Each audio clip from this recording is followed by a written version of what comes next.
Happy Valentine's Day.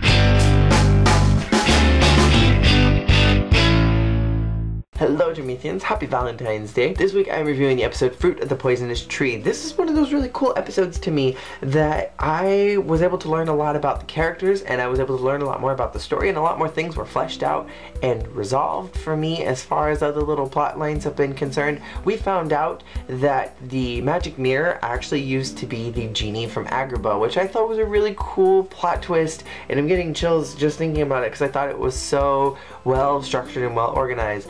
Is that Snow White's father found the lamp, and his very first wish was that the genie would be free because he wanted to make sure that anybody that was in his kingdom got whatever they wanted. The genie went to the king's palace in search of finding true love and ended up meeting the queen, and they had like this connecting moment, and basically the queen manipulated Genie into killing her husband for her.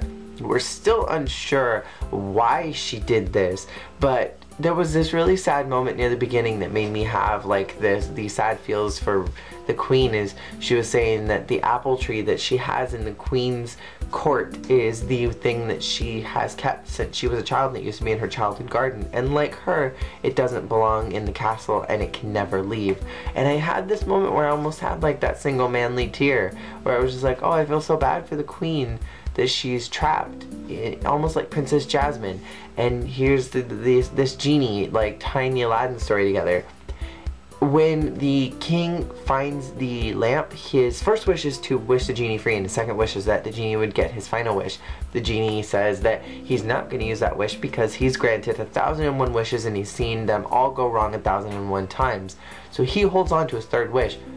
After Regina admits her plan and reveals that she used Genie to kill the king using poisonous snakes from Agrabah to poison the king in his sleep, he uses his third and final wish that he can never leave her side and that he will always be able to gaze upon her. But like Rumpelstiltskin has said many a time, all magic comes with limits and with a price, and that is what trapped the genie in the mirror. So he has been trapped in his lamp for all of his life basically, and now he's going to continue to be trapped and be stuck with Regina forever, and I don't think he'll ever be able to leave. In real world, the aftermath of the storm has basically destroyed Henry's castle. Henry's book, which he has hidden there, is safe, but later on Regina goes to destroy the castle and the book ends up going missing. Henry is under the impression that Regina has taken it, and so Emma starts taking measures to figure out where it is, right around the time that Sidney Glass comes around and tells Emma that he wants to bring Regina down and that he's got dirt on her. So Emma basically trusts Sidney and finds out that Regina has taken $50,000 out of the town budget and is using it to build a lavish house out in the forest. The two of them go out into the forest to investigate and later go on to find out, in kind of an embarrassing situation in front of the entire town, that Regina actually was using that money to build a safe playhouse, which is a load of bull crap. Even though that's what she actually built, it was a load of crap, and she's up to something. And I knew that she was up to something. Then at the very end of the episode we had our big reveal that the newcomer in the town actually has Henry's book, which is strange to me. And number two is that Sidney was working for Regina the entire time, and he's actually like plotting with her to get Emma on his side so that she thinks that she has an ally, so that Regina can slowly insert herself into Emma's life and kind of take away everything. On top of it, Regina has told Emma that she is not allowed to see Henry anymore until she says so, and she is not giving her permission. So Regina is up to no good. The more I thought about it, the more this episode title was genius, because the episode title was Fruit of the Poisonous Tree, and I thought it was so perfect because my mind instantly went to Garden of Eden, Adam and Eve, and I was thinking that we were going to have something like that in this episode. But we ended up actually seeing a tale of the snake. And in the story of the beginning of time in the Garden of Eden, the snake comes and tempts Eve and makes her take a bite out of the apple or the fruit that was on the tree, and that is what causes the fall of man. And in this episode, Sidney Glass is the snake. And it's funny because we even had a tie-in with snakes in Fairy Tale World. basically Sydney is the manipulator and got Emma to take the bait, otherwise known as the fruit, took a bite into it and is now playing Regina's game basically, and is doing whatever she can to take Regina down.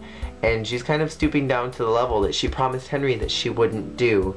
And now it's interesting because we have this dynamic that's going on of Emma battling against Regina and Regina slowly pulling in her armies, and Emma really needs to get a stronger ally than someone like Sydney Glass, who was never really anybody to like befriend in the first place, I think, because he was kind of a tool.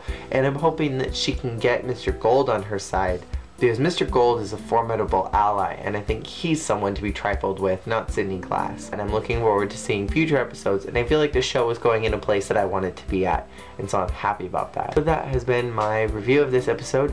If you are following along with me, please let me know what your thoughts were on this episode, and I'll see you guys all next week with another review of this show, and I'll see you guys all tomorrow. I hope you all have a wonderful Valentine's Day, and if you are recognizing Single Appreciation Day or Single Awareness Day, whatever you would like to call it, I hope that you have a wonderful day, and I'll see you guys all tomorrow. Peace out. Take a mouse. This is just a friendly reminder that I have a PayPal open right now for donations. I'm trying to adopt 2 little male cats, and they're both brothers. Their names are Poncho and Jellybean, and I would love to adopt them because their owners are going out of the area, and they might potentially be homeless or end up split up because the owners are not able to find anywhere for them to go, and no shelters are taking them in, because typically black cats are not adopted very often, and I would really like to take them in. Unfortunately, my apartment complex has gigantic pet deposit fees, which is total bullcrap, and I need to raise several $100s in like the next couple of weeks, and I am not expecting anybody to give me money. I just want to like put it out there that I have it open. If you feel so inclined to help out and give these 2 cats a home, it would mean a lot to me, and I intend fully to give a shout out to every single one of you who have donated so far in a future video, like once it's all happened and once everything's finalized, and hopefully that ends up being a thing that happens, because I really would like to help these cats get a home, and they would be in future videos like forever. So you would be helping create a staple in my channel, and it would also like just be really great for them too, because then they don't have to be on the streets and they don't have to be separated